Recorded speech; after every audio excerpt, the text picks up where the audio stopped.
आज के इस बहुत इम्पोर्टेंट वीडियो में हम लोग कवर करेंगे मगध साम्राज्य के बारे में। बृहदर्थ वंश, हर्यक वंश, शिशुनाग वंश, नंद वंश, मौर्य वंश, शुंग, कन्नौ और आंध्र सातवाहन वंश। ये आठों वंश जिसमें 1 से लेके 5 तक आप जो देख रहे हैं, इनका बहुत बड़ा इम्पैक्ट बिहार से रिलेटेड है। आगे भी शुंग, कन्नौ और आंध्र सातवाहन ये भी बहुत इम्पोर्टेंट होंगे। आप अगर प्रीवियस ईयर के भी क्वेश्चंस देखेंगे तो हिस्ट्री के बहुत सारे प्रश्न आपको इन प्रमुख वंशों से देखने को मिल जाएंगे। तो हम लोग आज की वीडियो में इसी को कवर करने जा रहे हैं। प्राचीन इतिहास का वीडियो देख रहे हैं आप, और प्राचीन इतिहास में बीपीएससी के लिए जो बहुत महत्वपूर्ण कुछ वंश है, इनके ऊपर हम लोग चर्चा करेंगे। आप ये मैप में देख पा रहे हैं कि इसमें चेर, चोल, पांड्या इनके बारे में वर्णन है। आप ये जो पूरा एरा आप देख रहे हैं भारत का, इसमें जो दक्षिण भारत वाला हिस्सा है, इसके ऊपर हम लोगों ने सेपरेट वीडियो बनाया हुआ है। लिंक डिस्क्रिप्शन में है, जाके ज़रूर देखिएगा उसे। तो पूरा भारत जो है वो एक पार्ट में बांट के, जैसे हम लोगों ने दक्षिण भारत देखा, आज हम लोग ऊपर की ओर के हिस्सा को देखेंगे, शुंग एम्पायर, मगध, इन सब को देखेंगे। तो इस तरह से बांट के हम लोग पूरे हिस्ट्री को कवर करेंगे।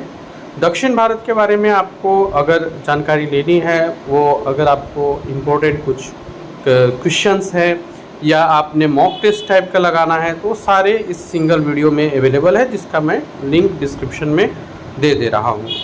हम लोग अब शुरू करते हैं इस वीडियो को, और वीडियो की शुरुआत हम लोग करेंगे बहुत इम्पोर्टेंट वंश शुंग वंश के साथ। शुंग वंश 187 ईसा पूर्व से 75 ईसा पूर्व तक रहा।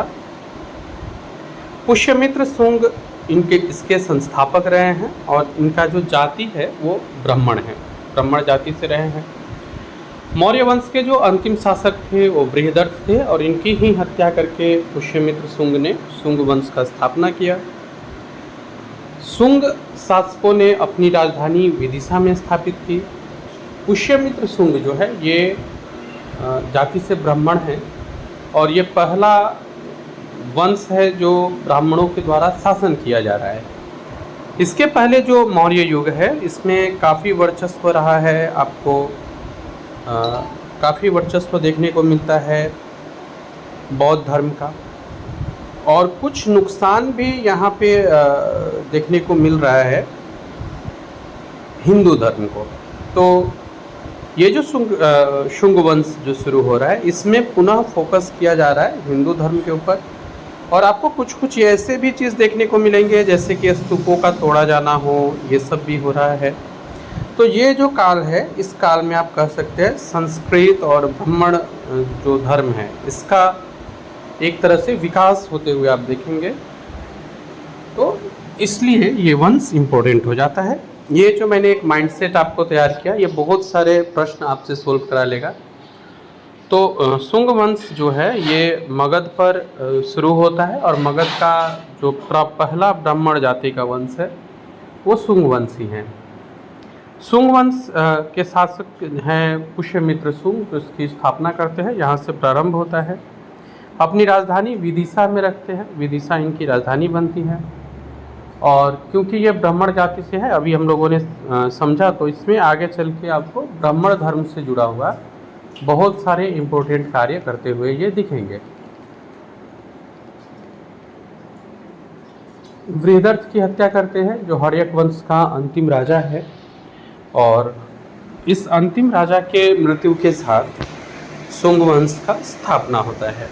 तो मैंने अभी जो भूमिका एक तैयार की, इसमें मैं ये बताना चाह रहा था कि आप शुंग वंश को जब पढ़ेंगे तो ब्राह्मण विचार, ब्राह्मण धर्म, ब्राह्मण भाषा, ब्राह्मण संस्कृति को दिमाग में रखेंगे, आपको बहुत सारे प्रश्न वैसे ही याद हो जाएंगे।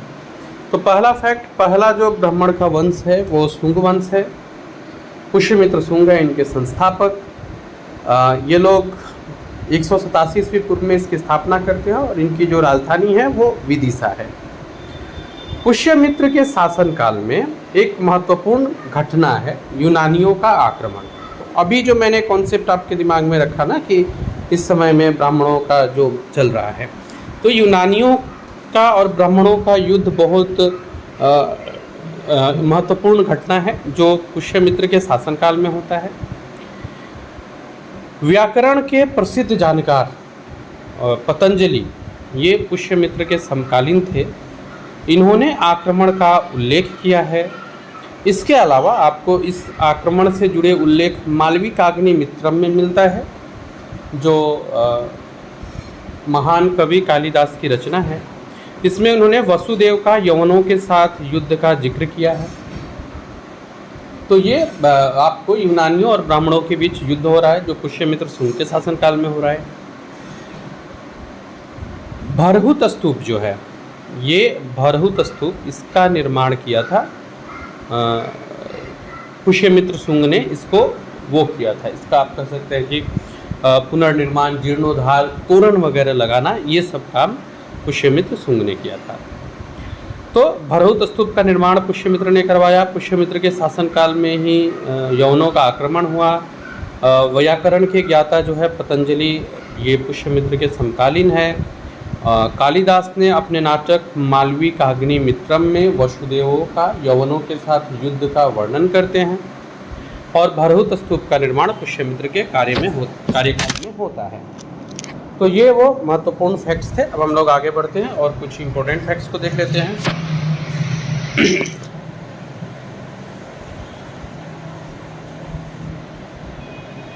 जस्ट एक मिनट।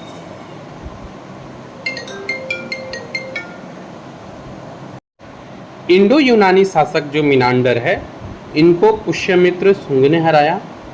तो हिंद यूनानी राजा है ये मिनांडर, इनको पुष्यमित्र सुंग ने हराया था। पुष्यमित्र सुंग ने 2 बार अश्वमेध यज्ञ कराए थे। अश्वमेध यज्ञ आपको पता होगा, वो ब्राह्मण रामायण वगैरह में हम लोग जो देखते हैं ना, राजा दशरथ जी ने, राजा राम जी ने किया था, वो ही अश्वमेध यज्ञ है जिसमें घोड़े को छोड़ा जाता है और घोड़े के द्वारा बाउंड्री देखी जाती है, अपने शक्ति का भी प्रदर्शन होता है। तो पुष्यमित्र सुंग ने 2 बार अश्वमेध यज्ञ किया था।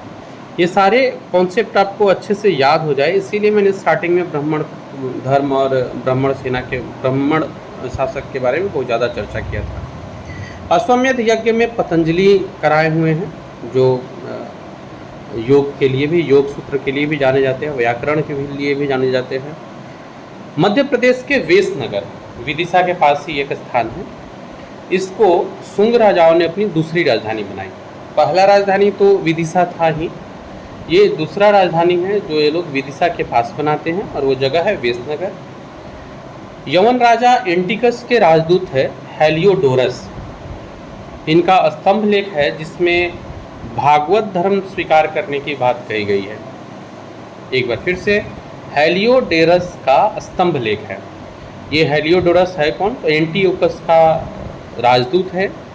एंटियोकस कौन है? यूनानी राजा है।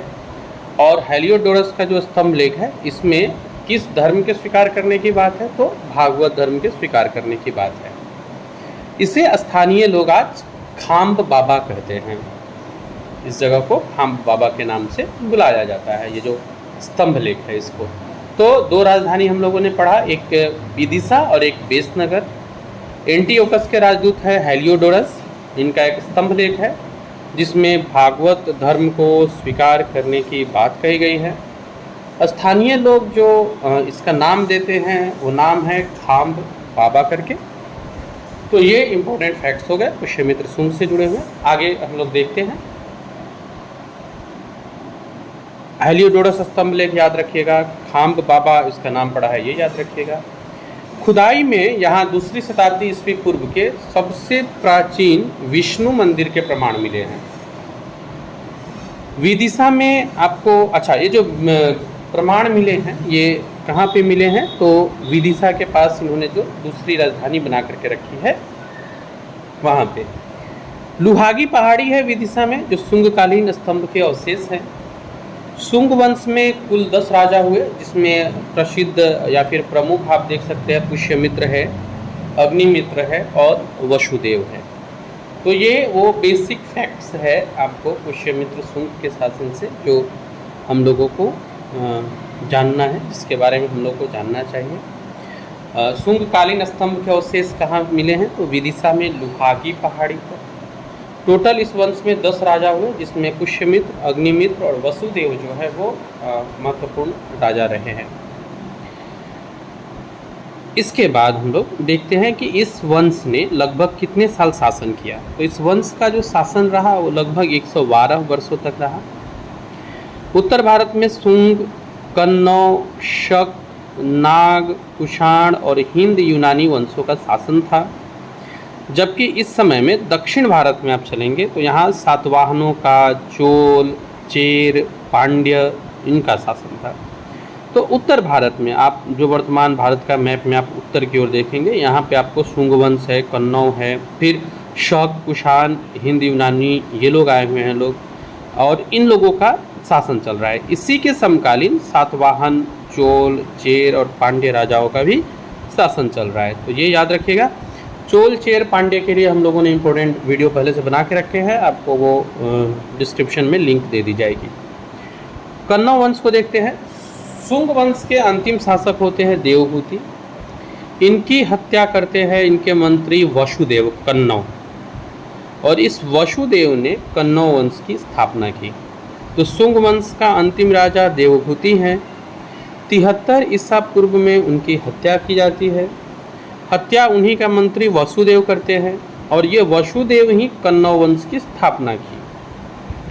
कन्नौ वंश में आपको जो प्रसिद्ध राजा हुए वो भूमिमित्र है, नारायण है और सुदर्शन है। कन्नौ वंश के जो अंतिम राजा हुए वो सुशर्मा हुए थे।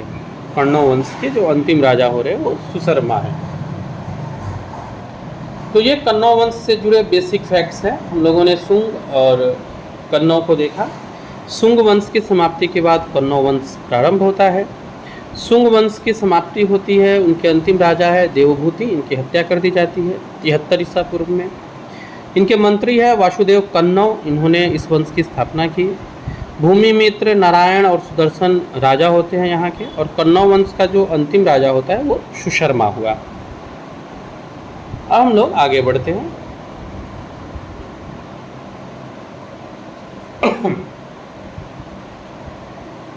हम लोग इस वीडियो में थोड़ा साउथ साइड के भी राजवंशों को देखेंगे, और साउथ साइड में इम्पोर्टेंट राजवंश है सातवाहन।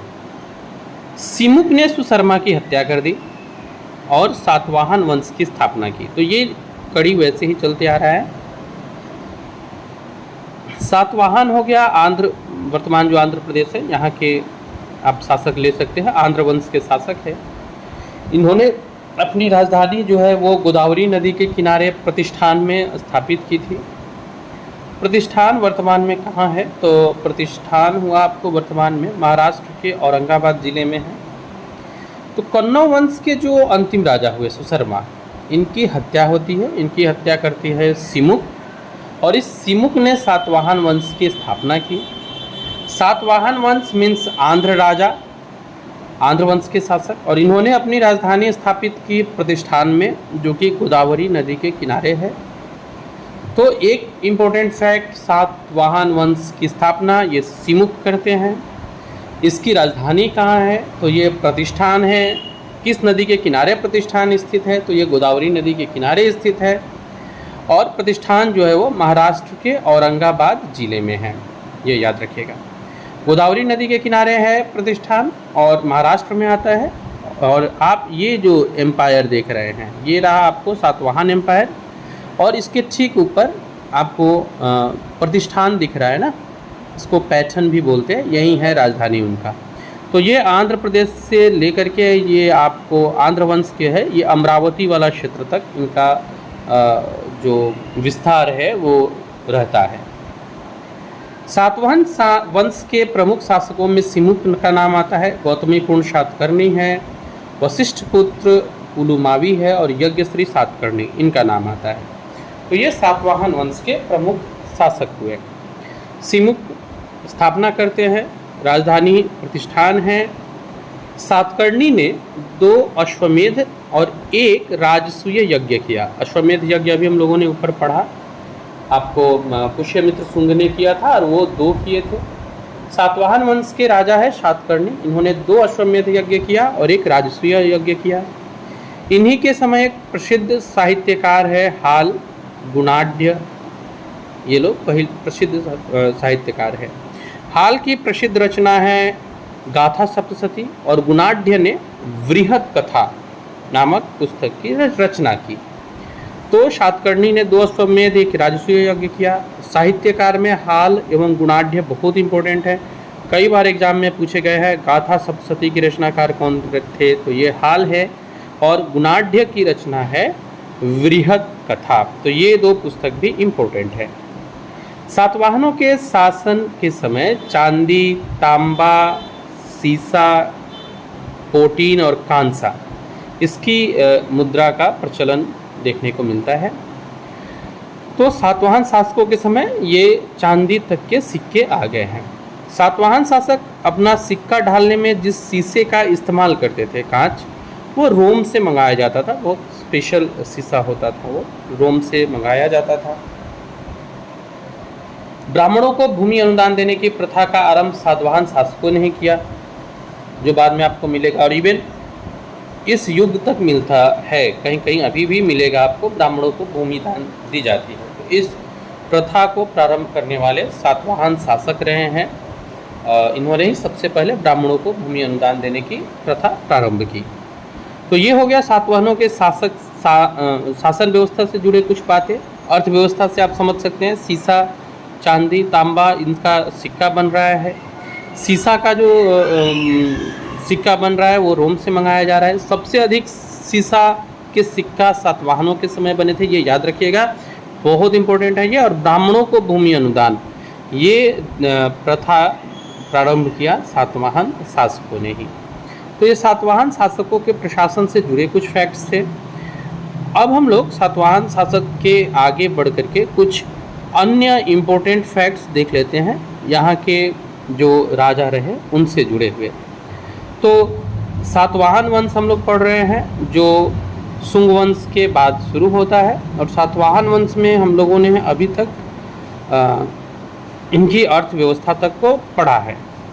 भूमिदान का जो सबसे पुराना प्रमाण मिलता है, ये नानाघाट अभिलेख है। एक शताब्दी ईस्वी पूर्व के सातवाहनों के बारे में इसमें उल्लेख है। और इसी अभिलेख में ये उल्लेख है कि अश्वमेध यज्ञ होता है और उसमें एक गांव ब्राह्मण को दान दिया जाता है। तो ये क्वेश्चन अगर करता है कि भूमिदान का सबसे पहला अभिलेख कहाँ से मिलता है, तो भूमिदान का सबसे पहला अभिलेख मिलता है नानाघाट।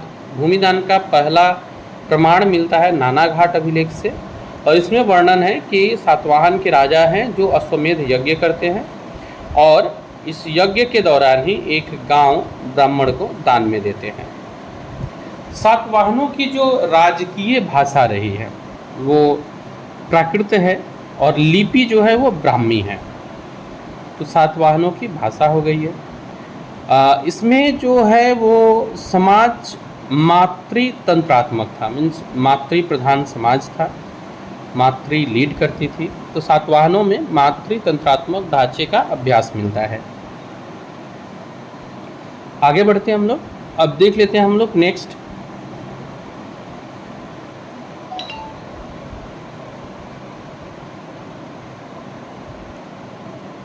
इनके राजाओं के नाम इनकी माताओं के नाम पर रखने की प्रथा थी, जैसे कि गौतमी पुत्र, वशिष्ठी पुत्र। ये आपको एक परफेक्ट एग्जाम्पल है कि इस समय मातृशतात्मक था।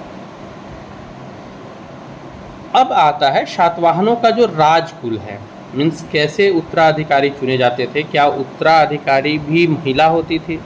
तो नहीं, सातवाहनों का जो राजकुल था वो पितृतंत्रात्मक था, क्योंकि राज सिंहासन का जो उत्तराधिकारी होते वो पुत्र ही होते।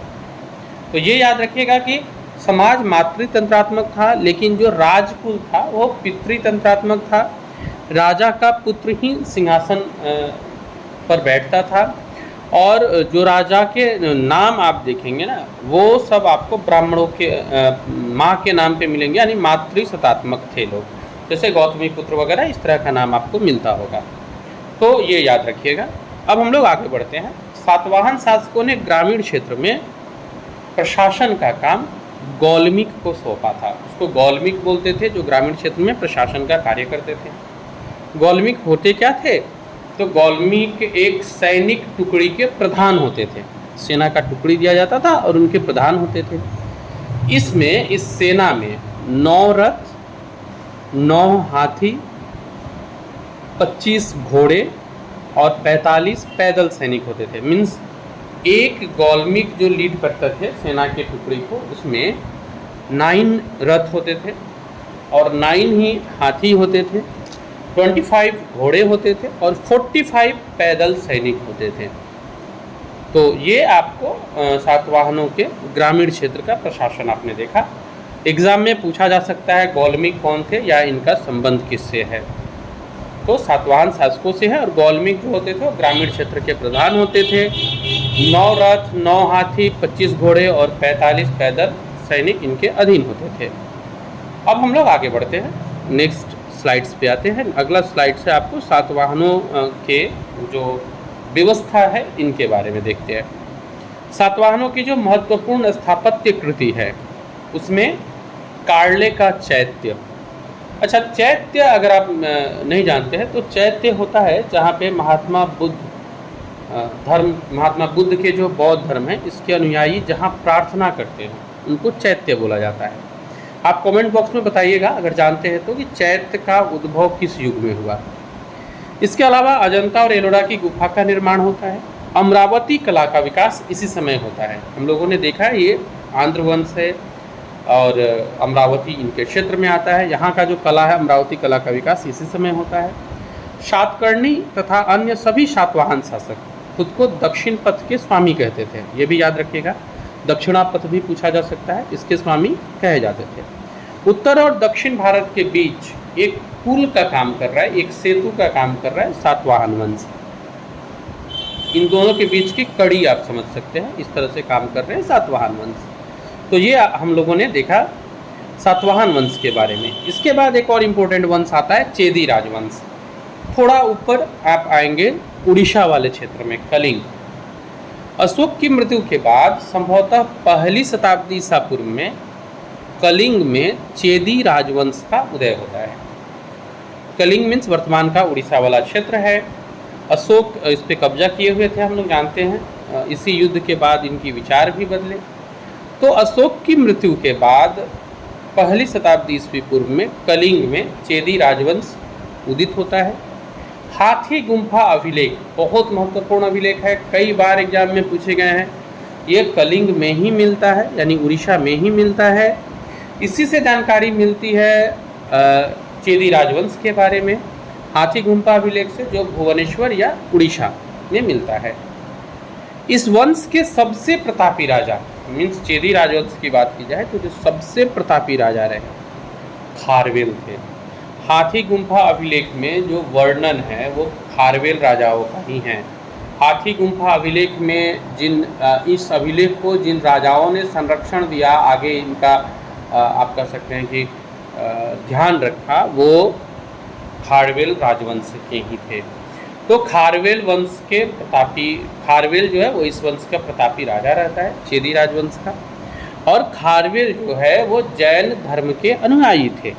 इन्होंने जैन मुनियों के लिए उदयगिरी की पहाड़ी में गुफा का निर्माण कराया था। तो खारवेल बहुत प्रसिद्ध है और बहुत इम्पोर्टेंट है, आपके चेदी राजवंश की बात की जाती है तो। चेदी राजवंश में आप याद रखिएगा हाथी गुम्फा अभिलेख, खारवेल इस वंश के सबसे इम्पोर्टेंट राजा है। ये दो से प्रश्न बनते हैं। खारवेल जैन धर्म के अनुयायी है और जैन मुनियों के लिए इन्होंने उदयगिरी के पहाड़ी में गुफा का निर्माण कराया था। उन दिनों ऐसा होता था कि गुफा वगैरह का निर्माण कराया जाता था। ये उसी गुफा निर्माण से ही जुड़ा हुआ प्रश्न है। अगले टॉपिक पे हम लोग आते हैं, चेदी राजवंश से ही जुड़े हुए जो अगले इम्पोर्टेंट फैक्ट्स है खारवेल। अब हम लोग अगले टॉपिक्स पे आएंगे। यहाँ तक अगर आपने याद कर लिया है तो अब कुछ प्रश्न हैं जो पहले एग्ज़ाम में पूछे गए हैं, जिनको अटेम्प्ट करके आप अपने आप को टेस्ट भी कर सकते हैं कि आपकी प्रिपरेशन कितनी सही चल रही है। ये टॉप सिलेक्टेड इम्पोर्टेंट MCQ है जो आज के इस वीडियो के ऊपर आधारित है। पहला प्रश्न आपके पास है, अंतिम मौर्य सम्राट जिसने बृहदत्त की हत्या कर दी, सुंग वंश की स्थापना की 185 ईसा पूर्व में, कौन थे? यहाँ से आपको प्रत्येक प्रश्न का उत्तर लगाना है। अगर आप सही लगा पाते हैं तो वो कमेंट बॉक्स में बताइएगा मुझे। तो ये पहला प्रश्न है, अंतिम मौर्य सम्राट को लेकर बृहदर्थ की हत्या किसने की और शुंग वंश की स्थापना की। तो ये बहुत आसान प्रश्न है, पुष्यमित्र शुंग हो जाएंगे, इन्होंने ही शुंग वंश की स्थापना की थी और अंतिम मौर्य सम्राट बृहदर्थ की हत्या भी की थी। पुष्यमित्र शुंग मौर्य सम्राट बृहदर्थ की राजकीय सेना में किस पद पर आसीन थे। तो सही उत्तर हो जाएगा, ये इनके सेनापति थे पुष्यमित्र शुंग के, सॉरी बृहदर्थ के सेनापति थे पुष्यमित्र शुंग, और इन्होंने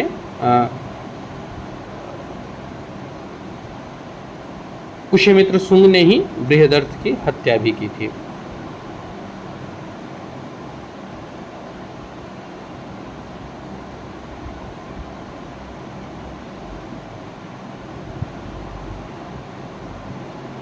अगला है कन्नौ वंश, इसको कानव वंश के नाम से भी जाना जाता है। कन्नौ वंश के संस्थापक कौन थे। वसुदेव, भूमिमित्र, नारायण या सुशर्मा। तो वसुदेव इसके सही उत्तर हो जाएंगे। सातवाहन यानी कि आंध्र सातवाहन वंश का संस्थापक कौन था। ये बैकग्राउंड से थोड़े शोर हो रहे हैं, अगर आपने सिमुक लगाया है सही उत्तर है ये। एसएससी में पूछा हुआ प्रश्न है, सातवाहनों ने पहले स्थानीय अधिकारी के रूप में काम किया था किनके अधीन। तो मौर्यों के अधीन होंगे, फिर उन्होंने मौर्य वंश के ही राजा को मारकर सातवाहनों ने भी अपना प्रारंभ किया था। पुरुषपुर किसका दूसरा नाम है। पटना, पाटलिपुत्र, पेशावर या फिर पंजाब। तो पुरुषपुर नाम है पेशावर, पाटलिपुत्र को पुरुषपुर भी कहते हैं। सातवाहनों के समय में मुद्रा सर्वाधिक किस धातु के बने थे। अब ये भी हम लोगों ने किया है, इसका सही उत्तर हो जाएगा सीसा। किस वंश के शासक ने ब्राह्मण एवं बौद्ध भिक्षुओं को करमुक्त भूमि या गांव देने की प्रथा प्रारंभ की। तो ये सातवाहन वंशी थे जिन्होंने करमुक्त भूमि या गांव देने की प्रथा प्रारंभ की थी। अनुदान में मीन्स दान करते थे। प्राचीन काल में कलिंग का महान शासक कौन था।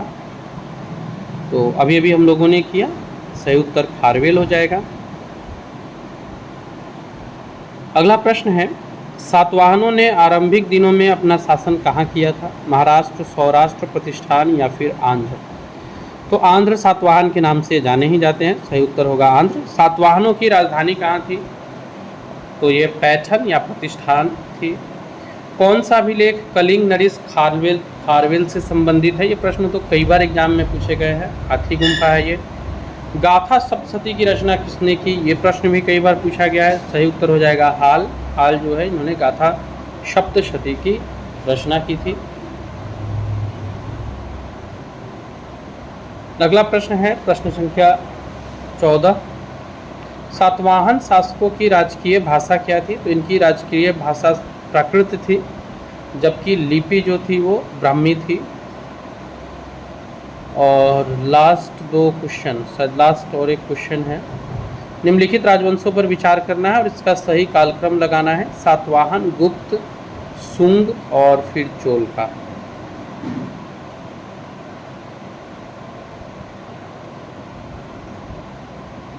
तो राजवंशों का जो सही कालक्रम होगा उसमें पहले 3 है, मीन शुंग, फिर सातवाहन, फिर शुंग, सातवाहन, फिर आपको गुप्त और फिर चोल। इस तरह से डी इसका सही उत्तर हो जाएगा। मौर्यों के बाद दक्षिण भारत में सबसे प्रभावशाली राज्य किसका रहा। तो ये सातवाहनों का रहा है। मौर्य के बाद दक्षिण भारत में सबसे प्रभावशाली राज्य सातवाहनों का रहा है। अगला प्रश्न है, शुंग वंश के बाद किस वंश ने भारत पर राज्य किया। तो ये सातवाहन, कुषाण, कन्नौ और गुप्त। तो हम लोगों ने देखा था वसुदेव ने कन्नौ वंश की स्थापना की थी। प्राचीन भारत का महान वैयाकरण पतंजलि किसका समकालीन था। तो ये पुष्यमित्र शुंग के समकालीन थे। ये यूपीपीसीएस में भी रिपीटेडली पूछा गया क्वेश्चन है। सही उत्तर हो जाएगा पुष्यमित्र शुंग। और नेक्स्ट क्वेश्चन है, प्रश्न संख्या 19, सर्वप्रथम भारत में विशुद्ध संस्कृत भाषा में लंबा अभिलेख किस राजा द्वारा जारी किया गया? मिनांडर, रुद्रदामन, धंदोफिर्नस या फिर कनिष्क? तो इसका सही उत्तर हो जाएगा, संस्कृत भाषा में सबसे लंबा अभिलेख जारी किया था यवन राजा मिनांडर, शक राजा रुद्रदामन, पार्थो राजा गंदोफिर्नस और कुषाण। तो ये रुद्रदामन थे जिन्होंने लंबा अभिलेख संस्कृत भाषा में जारी किया था। और आज का लास्ट क्वेश्चन है, कलिंग नरेश खारवेल का संबंध किस वंश से है? तो बहुत आसान प्रश्न है, इसका उत्तर हो जाएगा चेदी वंश। तो ये था आज हमारा इम्पोर्टेंट जो वीडियो हम लोग कवर करते थे। आज फ़िलहाल इतना ही, हम लोग मिलते हैं अपने अगले वीडियो में।